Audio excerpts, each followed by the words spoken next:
everyone, and welcome back to my channel. If you are new here, my name is Kaelyn. I'm currently a master's student at the University of Oxford studying history, and I recently applied for my PhD. I still have not received the decisions back yet, but I will be making an entirely different video when I do receive those decisions, talking about the whole process and which school I end up picking if I get in, fingers crossed. Applying for PhDs is incredibly difficult and is very unlike applying for an undergraduate degree or even a master's degree, and I'll be going into why in this video as well as in that next video. That video will not be coming until I receive all of my decisions, which will be by the end of March. So stick around for those videos. If you want more on this process and you want to see as I go through it, hit that subscribe button because my videos are really geared towards helping you guys see what it's really like to be a master's student, as well as how to prepare for going into a PhD program, and also discussing my consulting services. I offer help with applications, so hopefully I can provide a little bit of information in this video, and if you want some more one-on-one help, then please contact me by email and we can set something up. So I actually went on my Instagram several times to ask questions about applying for PhD so everyone could get their questions in, and I typically post polls and things on my Instagram in order to deliver content that I think you guys will like. So if you guys are not yet following me on Instagram, I strongly suggest that you go ahead and go follow me there, because I post more of my information and day-to-day life on that particular platform, and this is more direct informational and vlog. So that being said, I'm gonna go ahead and get into the video. As I said,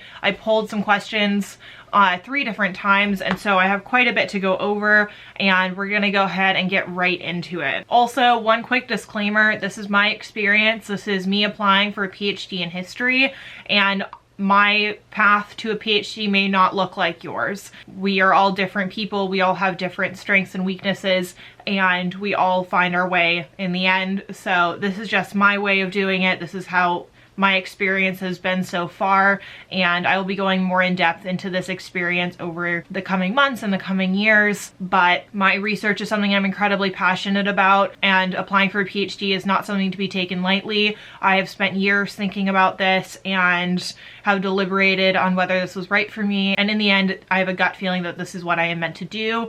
So if you are trying to decide whether you want to do a PhD, I will do an entirely different video talking about how I actually decided to do a PhD, why I decided to do a PhD, and if that's something that would actually be helpful for you and you have specific questions you would like me to answer, please leave me a comment down below, shoot me a DM on Instagram. I pretty much reply to everything, so I'd love to hear from you guys. I appreciate you guys' feedback, and now let's actually get into this video. So the first question that I got is, how early did you begin thinking about a PhD? And then the second question being, when did you start thinking about your proposal? So I was kind of considering doing a PhD over the last couple years. When I went to UCLA for undergrad, I was a transfer student and knew I wanted to do research. I originally thought I wanted to do a master's and a law degree, and now that path has slightly changed and I've decided I want to do a PhD and a law degree. I am not entirely sure how that timeline is going to look, but that is the plan as of yet. So that is something that has been in the works for many years. But in terms of planning my application and planning my proposal, I began thinking about my proposal about a year ago. So I would say about a year and a half before the program would actually begin, and that was because I had to write a proposal for my master's, which was slightly similar to what I'm going to be doing with my PhD, though the thesis question has changed a little bit. And I'm not going to go super in depth on that just because I think that's an entirely separate video on how I actually made it to this particular research question.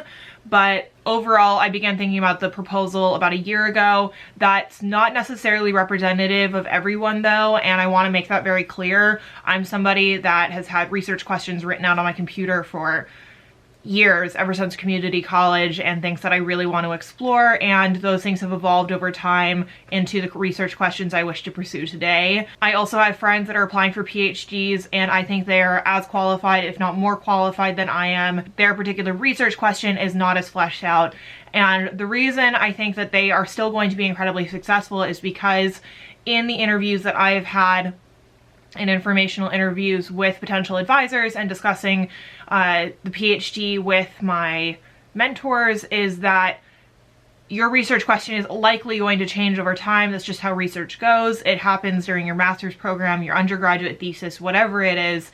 The research question you go into a project thinking you're going to pursue is likely not what you're actually going to end up pursuing. So because I have this very distinct idea of what I want to do, that doesn't mean that 5 years from now when I'm working on my dissertation, that is the exact question I'm going to be answering. I may be answering a facet of that, but that may have evolved, especially given that research changes the nature of your question.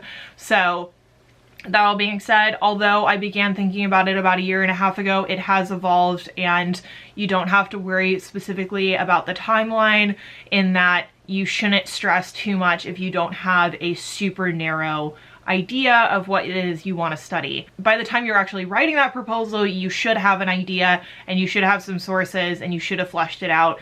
But in terms of actually planning it out and thinking about it, I wouldn't put yourself on a very narrow timeline. I would say start thinking about it a couple months before the applications are going to start coming in, because if you're going to be pursuing a PhD, that subject is going to be your bread and butter for anywhere from like 5 to 8 years. So just think that you have to really pursue a project that you are passionate about and are going to be happy to research for your extended future. So the next question is, did you contact potential advisors ahead of time?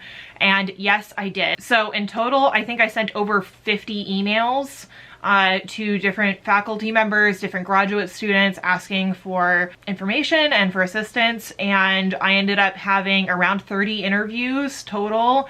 And when I say interviews, that's not an official interview, that is an informational interview, in which case before I even began the application or began the statement of purpose, I went and met and had Skype sessions with potential advisors, with graduate students who are currently working with those advisors, and other members of staff which may support me in that project. When I went into those meetings, I specifically stated that I wanted a community of support, and that I wanted a central advisor, if not 2 advisors, and I wanted other supporting staff to work with me.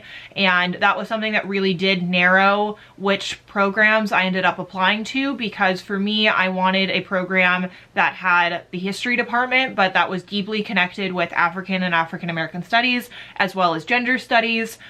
And those were things that were really important to me. So the things that are going to be important to you are also going to be very different. So although I talked to a large number of advisors and potential collaborators in the departments, that does not necessarily mean that you have to. I would say do your research, figure out which advisors you think you may want to work with and which schools and which programs you may want to attend, and set up those meetings. You will actually learn a lot more about the program while talking to them and their graduate students than you will ever manage by doing research online. Just from firsthand experience, do the interviews, talk to the people that you need to, and you will end up with a lot more information, and it will actually help you structure your statement of purpose and that application overall in order to set up an application which will appeal to that particular department. Another tip is to figure out who you think might be on your committee. The information of who's actually going to sit on the PhD committee or the PhD like selection group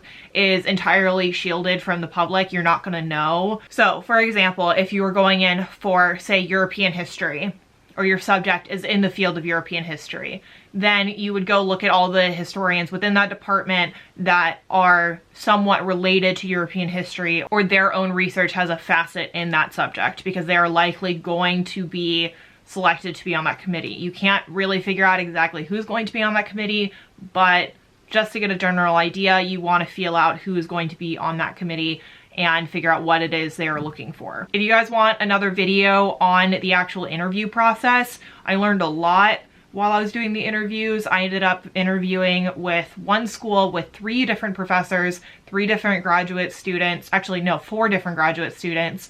And so I learned a lot. I actually ended up having to take a lot of the interviews while I was in England, while I was doing my first term at Oxford.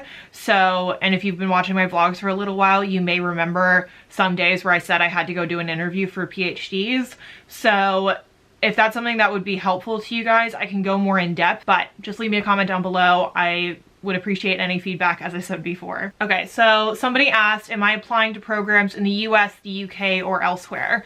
So I'm actually only applying to programs in the United States. I will address this a little bit more in depth in my next video on this particular subject, but I have decided not to apply for a PhD at Oxford or Cambridge and to come back to the US outside of the UK because of my particular career goals. The programs in the UK just aren't quite right for me for a PhD, and I'll just leave it at that for now. But if you want more information, I'd be happy to provide that. I just don't want this video to be incredibly long and drawn out. All right, so somebody asked, is there a GPA minimum or is it really based on your research? So I would say your GPA is important. Some undergraduate GPAs may fluctuate. You just need to make sure that other aspects of your application are very strong.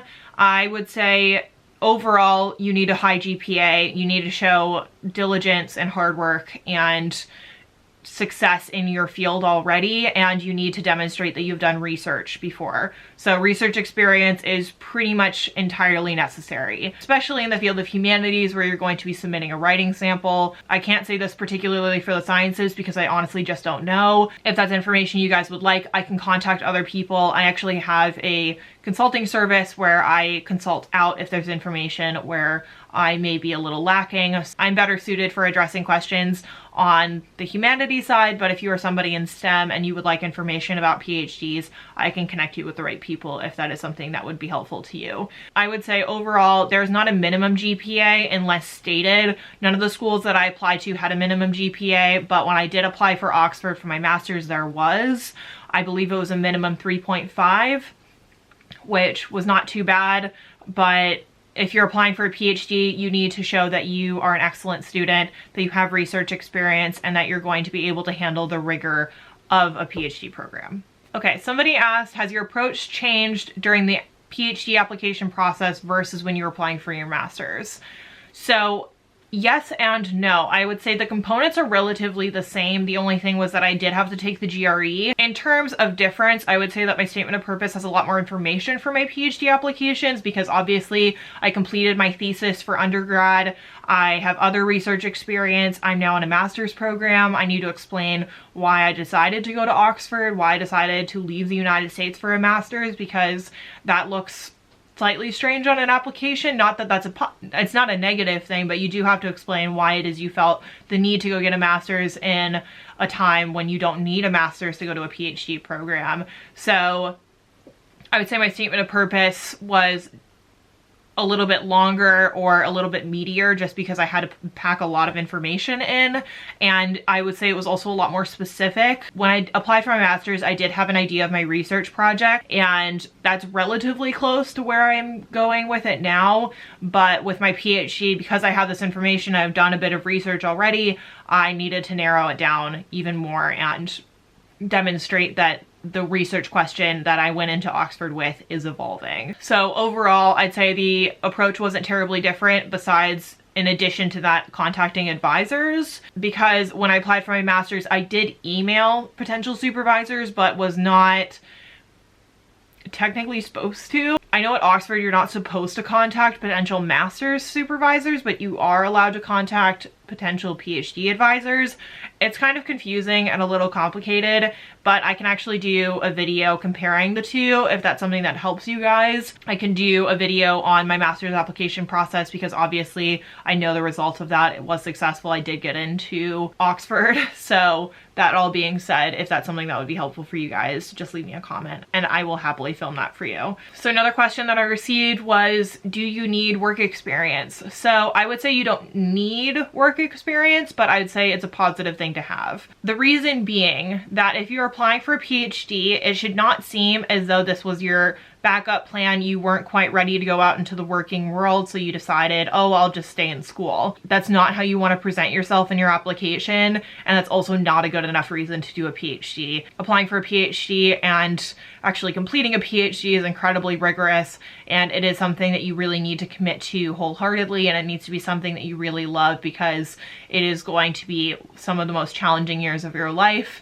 And That all being said, I did have work experience. I have worked in a variety of industries. If you guys don't know, I used to ride horses professionally. I actually rode full-time for 3 years, and then I worked at a medical device consulting firm for a year before I went to UCLA. So that all being said, I did have work experience, and I think that it is a plus for me. I think it is a positive because I'm able to say I worked outside of academia. I have had a career, and I'm coming to this because I love it and this is what I want to do with my life, not because I'm scared of entering the working world. And not to say that that's the way for everyone, but I have heard people talking about applying for grad school simply because they're not quite sure what to do. And that's not the way that you want to present yourself, and that's also just not a good enough reason to go to a PhD. So that all being said, you don't necessarily need work experience, but I think it is a positive and it is something that will work in your favor. So somebody asked me, what is the one thing that people take for granted in the application process? Checking, double checking, revising. I actually made a really stupid mistake, and I think it's actually going to make it so that I cannot get into this school.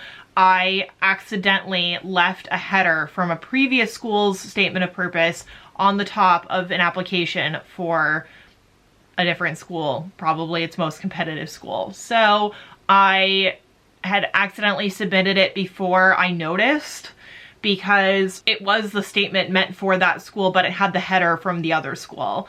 So I'm probably not getting into that school, which is really stupid. It is a really stupid mistake. It happens. So I would say just avoid really stupid mistakes such as grammatical errors, spelling mistakes. Really make sure that if you are stating an argument made by another historian, that it is absolutely correct. I cannot stress this enough, especially when you are in the field of humanities. Do not get somebody's argument wrong. The academics that you are applying to work with will know pretty much everything published in that subject, and they will know that like the back of their hand. You will not have a solid enough statement if you just skimmed a book.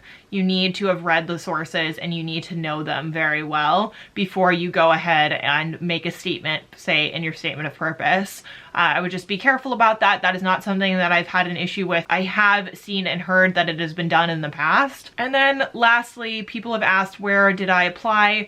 And I'm going to be keeping this private until I know where I get in. That being said, it's mostly a matter of I don't want to jinx it, and I've also applied to really competitive programs, and I am sickeningly nervous that I'm not going to get in. That is something that you have to deal with in the application process. You had to deal with it in undergrad. I had to deal with it in my master's program. But that all being said, the PhD game is slightly different than any other application. It is pretty strongly subjective in that the department is the one making the decision. It is the potential advisor making the decision, and there are several hundred applicants and they can only select probably 5 or even less depending on what your subject is. So that all being said, I am keeping my head high and I'm trying to stay positive, but I'm also incredibly nervous. So if you are also going through the application process at this moment and you are waiting for decisions, whether you be an undergrad or a master's student, just know I am right there with you. I'm freaking out internally and I really want to get into a program, but that all being said, it is going to work out. I know it will, and it'll work out for you guys too. And even if I don't get in this round, I will keep pursuing it. This is something that I'm incredibly passionate about. I love my research, and it is not something that I'm going to be giving up very easily. So that all being said, I hope you guys found this video helpful. If you did, please leave me a comment down below, give me a thumbs up, and if you are not yet subscribed, please hit that subscribe button, and I'll see you guys in the next video. Bye.